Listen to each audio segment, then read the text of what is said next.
Wonderful. Okay, well, we've got a little bit after the hour, so let's get started. Welcome, everyone, and happy holidays to you. I'm sorry. Well, I'm kind of sorry we're doing this by Zoom, but I think on the other hand, we'll get more people this way than if we try to do it in person. So I guess there's a trade-off for this. So as we look to wind down this crazy, messed up year, I am thankful for all of you and the work you've done and all the things you do to help make public health better for the people of Kentucky. And not just COVID, but all the other stuff, all the other things that I hope to have time to get to learn more about as we enter 2021 and hopefully get to a better place. I'll come back here at the end and share some additional words as we wind down afterwards. But Kelly wanted to be here today. Kelly's on the call. Kelly didn't feel well today, so I'm stepping in for her. But I think she's in here somewhere. So get well soon, Kelly. And now what I'd like to do is start out. I have a handful of things I'm going to go through here. So the first thing is really special. We want to acknowledge one of our colleagues here for their wonderful service and their wonderful commitment to public health throughout a career. Someone that I met almost on my first day here. I won't share where I met because it would give away the nature of what they do, and I want to save the that surprise for others who are going to help us to acknowledge and express our gratitude to our colleagues. So he is, let's see, is Ron? I see Ron up here. Are you available, Ron? Yes, I am, Dr. Stark. Well, thank you. Why don't I leave it to you now and let you, can you just introduce who you are and your role and then go from there? Certainly. Thank you so much, Dr. Stark. And I very much appreciate this opportunity and you providing us with the chance to be here with you today during this holiday celebration.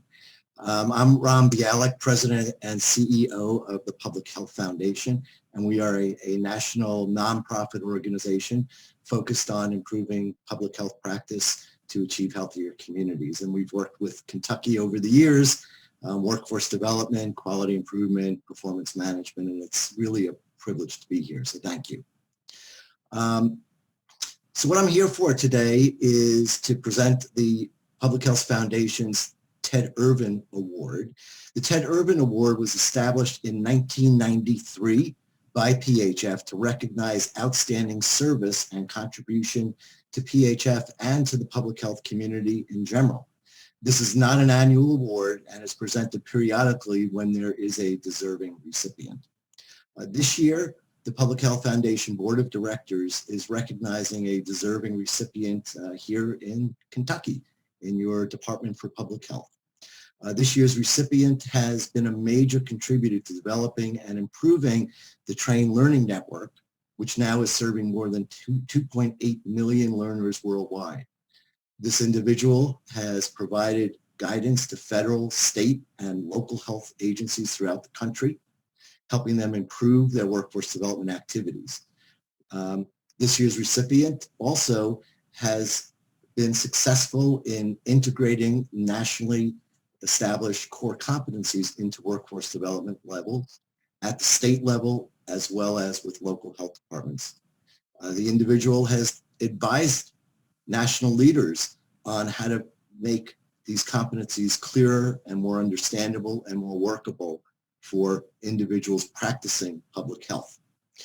As Kay Bender, who is the former CEO of the Public Health Accreditation Board and is a Public Health Foundation board member, said last week during our board meeting, she said that this individual often challenges us at the national level to think about what is needed locally, what is needed at the state level, what truly is going to be impactful for those practicing public health.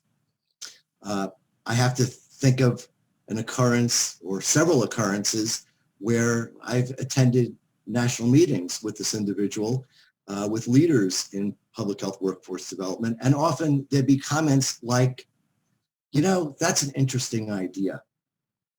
And I don't think many of our public health workers in Kentucky will use what you're proposing to develop. Here's what our data show in Kentucky.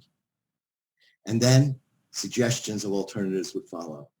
So it is my honor and my my true privilege to present the Ted Irving Award to David Knapp, your Kentucky administrator, and so much more, so much more. And if I may read the inscription, I don't know if anybody has the picture that I sent of the award, but if not, here is a paper version. The inscription on the award is Theodore R. Irwin Award for Outstanding Service in recognition of creative vision, relentless commitment, and leadership, presented to David Knapp by the Public Health Foundation Board of Directors, December 15th, 2020. Thank you, David, for all you do and for all you accomplish. And thank you, Dr. Stark and others, for providing me with this opportunity and this privilege today. Ron, thank you very much. Is David here with us? David, I know you well enough, even though I only got to talk with you briefly there, that as timid as you may be, you'll speak up for us here, right? So you want to share? Ron, this is such a surprise, and I just thank you so much. It's been an absolute privilege to work with Train and Public Health Foundation all these years, and it's just so meaningful. I thought maybe you had left DC and came to warmer weather here in Kentucky and joined DPH, but I thank you. David, thank you very much. Thanks for all your service, and it's a privilege to work with you here.